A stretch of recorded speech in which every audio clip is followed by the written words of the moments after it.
Hello, hi guys! Magandang hapon sa inyong lahat. This is Rodriguez, Mama Sigrid Channel, a faith healer, also matter.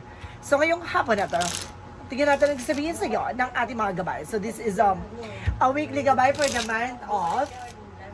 month of February, 17 hanggang February 23 for the sign of. For the sign of Leo. So Leo, welcome to my channel. Ano kayang messages, advices, and spirit guides ang ating masasagot for today's video? Karoon kayang energy or kaganapan sa buhay ng mga Leo signs ang ating mahagilap. So guys, this reading is a journey namang hindi natin makaka-resonate. Kunin lamang po ang makaka-relate sa inyo and comment down below kung kaninong energy ang ating nasagot. And guys, don't forget to like and subscribe my channel and notification bell for more videos update. Guys, maraming salamat po sa mga walang sawang pagsuporta sa aking channel, lalo na ang hindi nag-skip ng ads, naway pagpalain kayo ng Diyos at may kapal, siksik, liglig, nag-uumapang na biyayang manong balik sa inyo. So let's see guys, what is the messages advice sa'yo ng ating angel spirit? So let's see and watch this.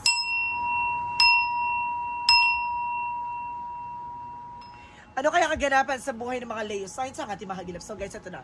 Ito ngayon at bubulabugin natin. Angel Spirit, please give me an information. Ano kaya kaganapan sa buhay mga ating mahagilap? So guys, there's an Ace of Wands for a new project, new plan.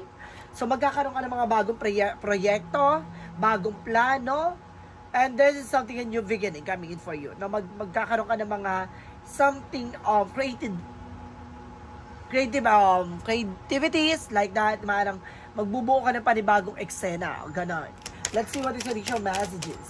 And there's a tower moment for a major changes, no? Maraming pagbabago na mangyayari sa'yo, maraming pagbabagong plano, pagbabagong eksena na maaaring hindi mo akalain na mangyayari. There's something, a chaos or either destruction, disaster, no? Kumbaga itong bagay na to ay hindi mo in-expect na mangyayari to. Let's see.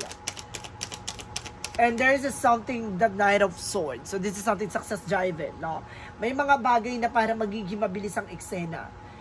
At hindi mo akalaing bagay na to ay magiging mabilis para sa iyo. Parang hindi ka nakapaghanda. No, parang ship out agad yung eksena eh. Hindi mo in-expect na itong bagay na to bigla na lang siya mangyayari, ganon. So there's something, the Emperor. Kaya kailangan maging mature ka and being grounded decisions, no? Kailangan alam mo sa sarili mo yung Jones mo, hindi ka dapat nagpapa-control, hindi ka dapat nagpapadala ng iyong emosyon. What is additional messages? And there's an Empress card, a revert, no? Magkakaroon ka din ng chance, no, para alagaan, protection ng sarili mo. At there's something retreat. Parang there's something na maaaring ma-disconnect from the world. No? Parang itong bagay na to, kumbaga magbibigay sa inyo ng new beginning, a blessing. So let's see what is the additional messages. And I guess there's something, the Sun card, with the pure positivities, no? There's a pure positive outcome. Magiging maganda na raw ang kalalabasan ng eksena mo. No? At kumbaga there's something success and a victory, accomplishment. What is the Ace of Wands? An Ace of Wands reference with a star card. Wow, there's something, a wish fulfillment. Yung mga plano mo daw, maaaring mamamanifest mo. Maaaring matupad mo, maaaring makuha mo, maaaring mapasa kamay mo. What is the tower moment? Represent what? So there's the High Priestess. I told you, di ba? There's something unexpected moment. Kumbaga itong bagay na to hindi mo akalaing mangyayari. No? Parang, kumbaga, blessed in disguise. No? Let's see kung it's a beautiful disaster or disaster na nagbigay ng katapusan sa eksena na to. What is the Knight of Swords? The Knight of Swords represent what? There's a Knight of Cups. So this is something a wish fulfillment. So may mga bagay na matutupad na. May mga bagay na may sasakatuparan mo na. And because may mga bagay na unti-unti mo nang makukuha. So let's see what is the Emperor. The Emperor represents with the Knight of Swords. There's something, anxiety, sleepless nights, no? Kumbaga, some of you guys, hindi ka makatulog, no? Stress ka. Kaya kailangan, alam mo, yung bagay na iisipin mo, no? Kailangan hindi ka nagpapadala ng mga chika, chismis, kasi maaaring magulo ka. Kaya kailangan mature ka na sa mga eksena, Hindi ka na basta magpapadala ng mga matatalinag na salita or hindi ka nagpapadala ng mga bullies, ng mga etyoserang palaka dyan sa paligid mo. Diba? May mga taong lilinlangin ka.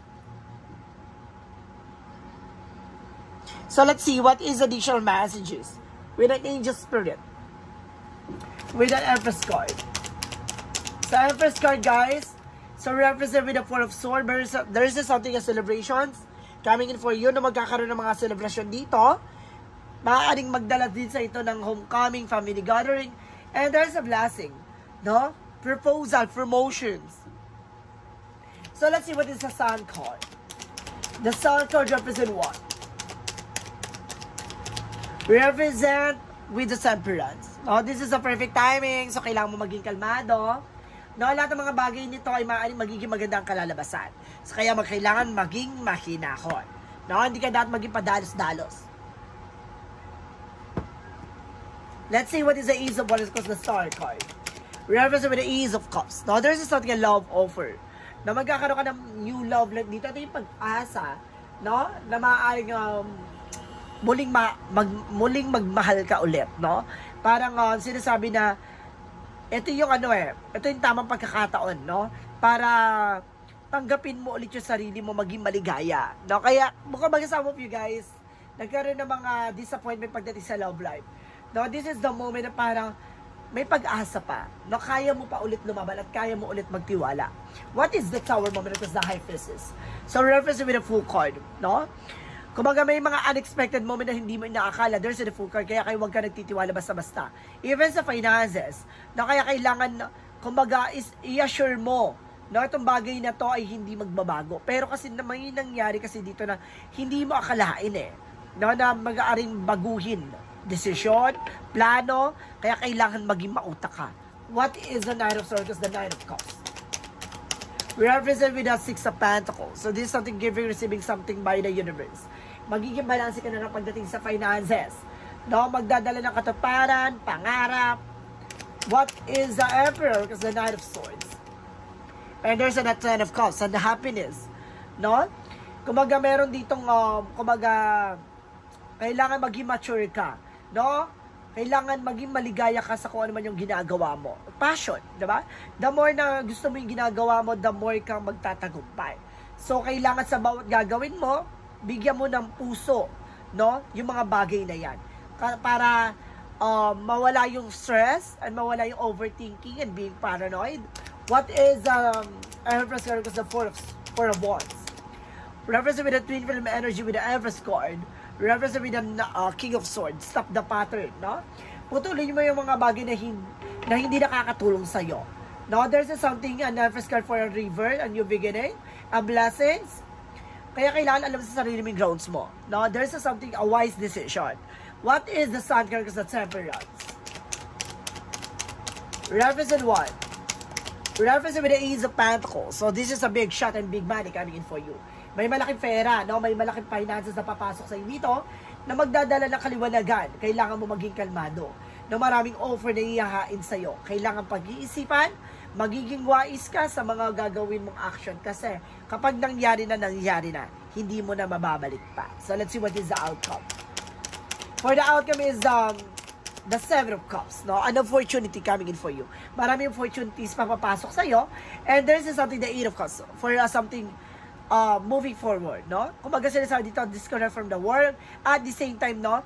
Kumbaga unfold it naturally. Hayaan mo siyang mangyari. Stop from trying so hard to control the situation. Wag mong pipilitin isang bagay na makuha mo. Hayaan mo siyang makuha in a God perfect time. So let's see what is additional messages na pagdating sa finances and career. For finances and career, represent with the World card. Now, there's something, a success, and there's a trouble, guys, no? Kapag pagdating sa negosyo, trabaho mo, maaaring, kapag there's a business trip, or either na magtatrabaho ka sa international, by local, no? Let's see what is the additional messages. And there's something, the Five of Pentacles, no? Makaka-recover ka na for financial loss. There's the King of Pentacles. Kailangan maging secure ka lang. Maging practical ka lang sa mga bawat pinaghirapan mo, no? Yung bawat sente mo, kailangan, alam mo, pahalagahan. Let's see what is the additional messages with love life. Sa love life, there's something the Ten of Swords. Sabotage. And the Ace of Swords, something breakthrough. Magtatagumpay ka na pagdating sa love life, bond. Kailangan putulin mo yung mga bagay na or tao sa sitwasyon mo na makakasira ng inyong pagsasama. May sabotahe. Na may sumasabotahe, nakita mo yung may kuko. Ibig sabihin dito na may self-sabotage. Maaaring ikaw ay makapanakit sa kanya para layuan kanya. Kaya iwas-iwasan mo yung pagiging bungangera. Charis. No? Yung bunganga mo, tantanan mo yung kakadaldal kung ano yung mga lumalabas sa bibig mo kahit tigal-tigilan mo. No? Or maaaring nananakit ka or maaaring nakakapanakit ka by emotions. So let's see what is additional messages. With health. About the health, guys, let's see. And there's a magician for manifestation and good health. And there's something the Queen of Wands, confident. No, basta malakas ang loob mo, matapang ka, kailangan mo ng pahinga. At the same time, kailangan mong maging creativity or creative sa isang decision or sa gagawin mong actions. And of course, guys, kailangan ano ka dito, no? Kailangan lagi kang masaya. Hindi ko na sinabing baliw ka, no? Lagi kang tawa ng tawa. Pero, kumbaga, happiness kasi yung misa na makakatulong na para ma-relieve yung stress. And of course, depression. Let's see what is the additional messages with the Yin and Yang Oracle card. For a Yin and Yang Oracle card, represent what? Represent with a harvest moment. This is the moment para mag-harvest ka na raw. So, ito na unti-unti mo na matatamo lahat ng mga bagay na pinaghirapan mo. And there's a confusion na maaaring naguguluhan ka sa ngayon, pero unti-unti yan liliwanagin. No? There's an illusion. Maaaring maraming nanggugulo sa utak mo. Kailangan mo yung pakawalan. And this is something alchemy with the ancestor guides. No? May gabay ka, may bumubulong sa'yo. No? There's an inner voice, guys. No? Kailangan pakinggan mo. What is the magical fairy messages to represent what? And there's a children's, guys. No? May kinalaman sa mga anak mo or anak mo. And there is something marriage. No? Meron ditong kasal. At maaaring naapektuhan yung mga anak mo dito. Oh my God. So let's see what is additional messages for synchronicities.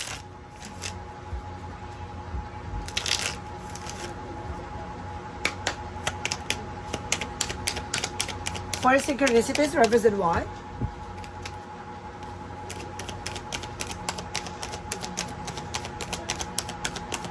For synchronicities, represent with a shaman. So, sabihin dito, kumaga, kailangan mong humingi ng gabay, no, sa iyong mga angel spirit guides, no, manalangin, magdasal, and there's a speed, nabibilis ang takbo ng eksena daw dito. And there's something magician, see, the power of God, manifestation. The more na ipapasok mo sa isip mo na kaya mo, magagawa mo, ganon. Kumaga, iba yung ano ng fighting spirit, so kaya kailangan magpatuloy ka sa ginagawa mo, huwag kang matakot na gawin yung mga bagay na yon. So, let's see what is additional messages for Romance Angels for a Mystic Love Oracle deck.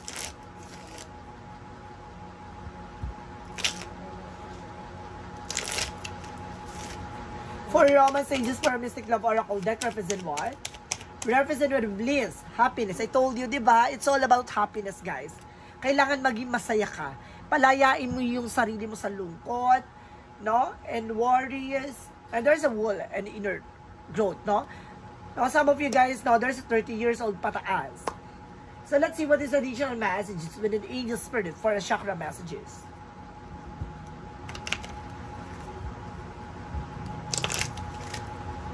Let's see what is the chakra messages. They represent what?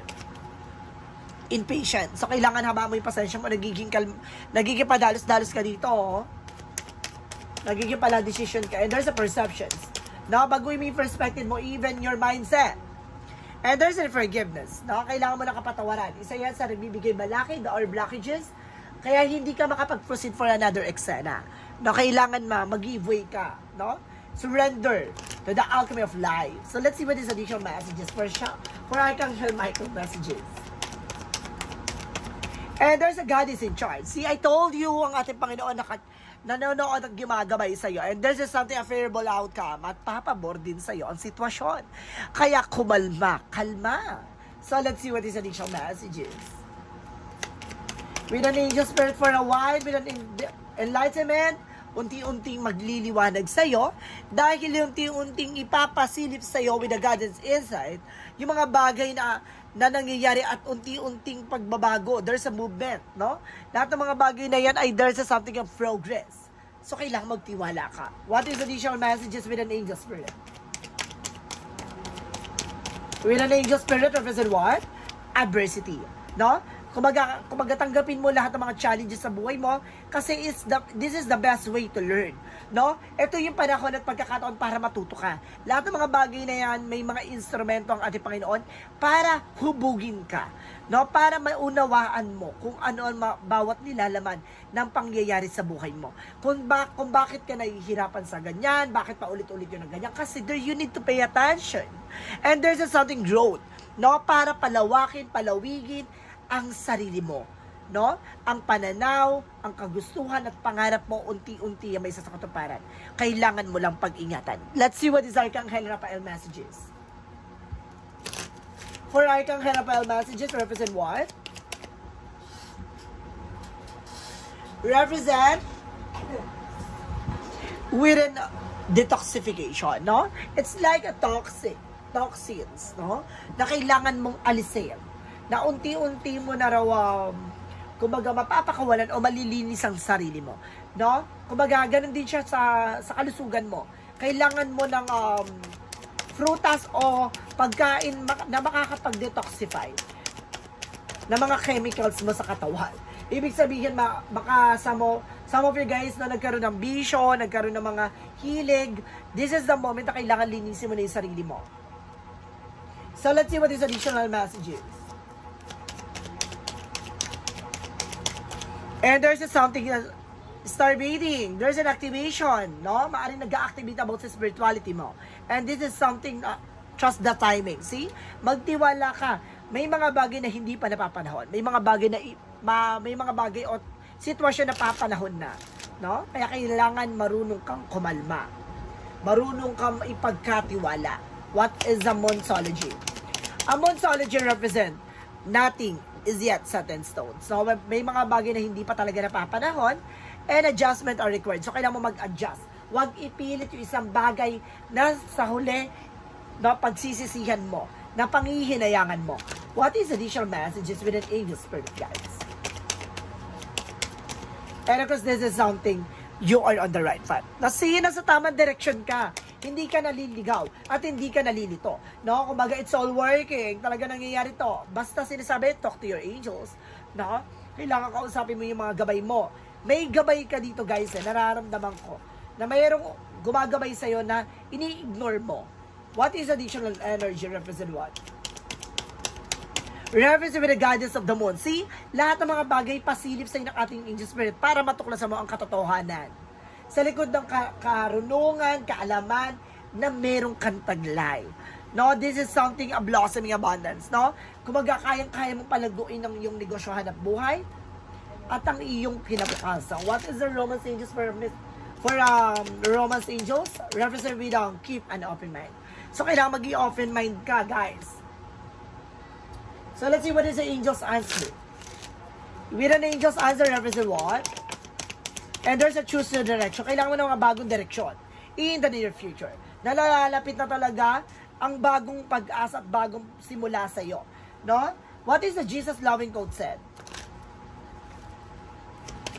A Jesus loving code said, "Do shall love the Lord your God with all your heart, with all your soul, with all your mind." So, ibig sabihin, gawin mo sentro ang ating Panginoon upang makita mo ang kahulugan at importansya na ibinibigay sa ng ating mga gabay. No, nandito ang ating Panginoon para ipagkaloob sa iyo mga bagay na para sa iyo talaga. So, let's see what is an angel's number. Represent what? For an angel's number, represent what?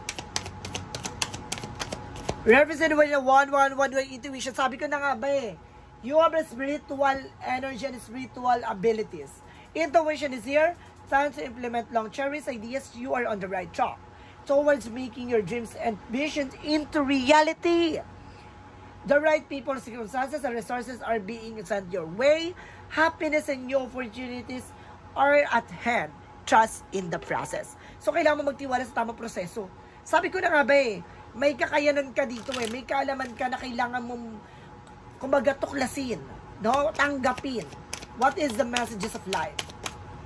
Messages of life represent I am free, no? Sinasabi dito, today I find the veil of my ego has lifted and visions of my new life has appeared. Now I often focus on my inner growth. I listen only to the voice of my heart and remain steadfast to the inner energy of love. That finder, I am now free of duality, fear, and judgment. And I move forward on my path to the inner peace. So see, kumbaga kung makikinig ka na sa iyong mga gabay, kumbaga matutuklasan mo at malalaman mo yung kahulugan ng bawat nilalaman ng eksena na binibigay sa ng ating mga gabay. No, bawat mga karanasan, mga pagsubok, mga bagay na yan, unti-unti yan ipapakita sa iyo para malaman mo ang nilalaman na yan. No? Kailangan mong tuklasin, tanggapin yung mga bagay na kailangan mong mahalin. No? May kakayanan ka na kailangan mo talagang buksan at kailangan maisakatuparan. So guys, this is a weekly gabay for the month of February 17 hanggang February 23 for the sign of Leo. So Leo, maraming salamat for this wonderful reading. So once again, it's reading sa journey din namang hindi natin makaka-resonate. Kunin lamang po makaka-relate sa inyo. And comment down below kung kaninong energy ang ating nasagap. Because don't forget to like and subscribe my channel and notification bell for more videos. Update ko sa maraming salamat po. Sa mga walang sawang pagsuporta sa aking channel, lalo na ang hindi nag-skip ng ads, saway pagpalain kayo ng Diyos at may kapal siksik liglig na gumapaw na biyayang manang balik sa inyo at maraming salamat and see you in the next video. Bye-bye and babush!